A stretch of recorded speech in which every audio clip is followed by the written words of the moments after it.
আল্লাহ হাবিব সাল্লাল্লাহু আলাইহি সাল্লাম স্বপ্নে শুধু 5 আঙ্গুল দেখায় দিচ্ছেন। কয় আঙ্গুল?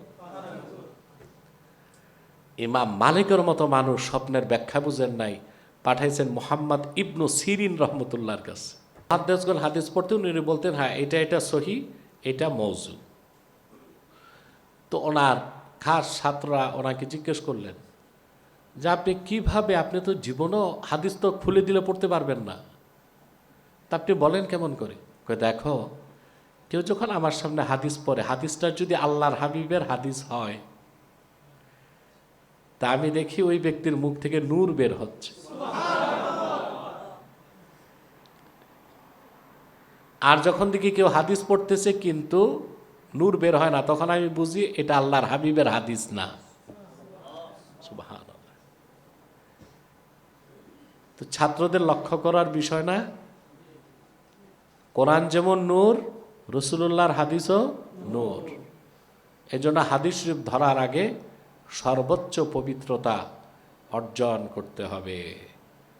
অনেক গোমরা ছাত্র আছে যারা হাদিসের দার্সে অজু ছাড়াই বসে যায়। হ্যাঁ, আর ইমাম মালিক রাহমাতুল্লাহর চরিত্র ছিল, ইমাম মালিক যখন ওলামায়ে কেরাম ওনার ঘরের কাছে আসতেন, উনি তো ইমাম ও দারিল হিজরা, মদিনা মুনাওয়ারাতে উনি হাদিসের খেদমত করতেন। শুধু আল্লাহর হাবিবের কদমের সামনে থেকে হাদিসের খেদমত করার জন্য মদিনা মুনাওয়ারা থেকে বের হন নাই। একবার মন চাইছে যে একবার হজ করে আসি। স্বপ্নে আল্লাহর হাবিবের দিদার নসিব হয়েছে। তিনি বলেন, ইয়া রাসূলুল্লাহ সাল্লাল্লাহু আলাইহি সাল্লাম, আমি তো হজ করতে যাই না, এই একটা কারণ, যদি হজে যে মৃত্যু হয় আপনার কদমের সামনে তো আর মৌত হবে না আমার, তা আমি বাঁচবো কয়দিন আমারে বলে দেন।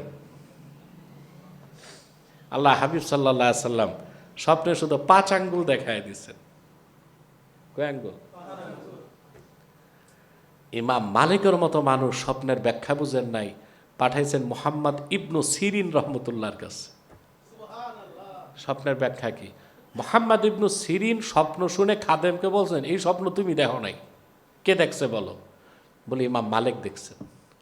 বলে হ্যাঁ, মালিকই এইরকম স্বপ্ন দেখতে পারে।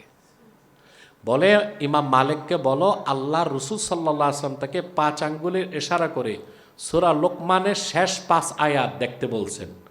ওখানে আল্লাহ বলেছেন যে ব্যক্তির মৃত্যু কোথায় কখন এটা মাফাতিহুল গায়বের অন্তর্ভুক্ত, এটা আল্লাহই ভালো জানেন। সুবহানাল্লাহ। তো ইমাম মালিক কিরকম আশেক ছিলেন, ওনার কাছে যখন লোকজন আসতো তো উনি, হাদিসে এসেছে, তারিখের কিতাবে এসেছে, জারিয়া ছোট একটা মেয়ে পাঠাইতেন। মেয়ে এসে জনগণকে জিজ্ঞেস করতেন, আপনারা কেন আসছেন? ইমাম মালিক রহমতুল্লাহর কাছে কেন এসেছেন? মাসালা মাসাইল জানতে না হাদিস শুনতে? যদি বলতেন মাসালা মাসাইলের জন্য, উনি সাথে সাথে বেরিয়ে আসতেন, মাসালা বলে দিতেন, লোকজন চলে যেত।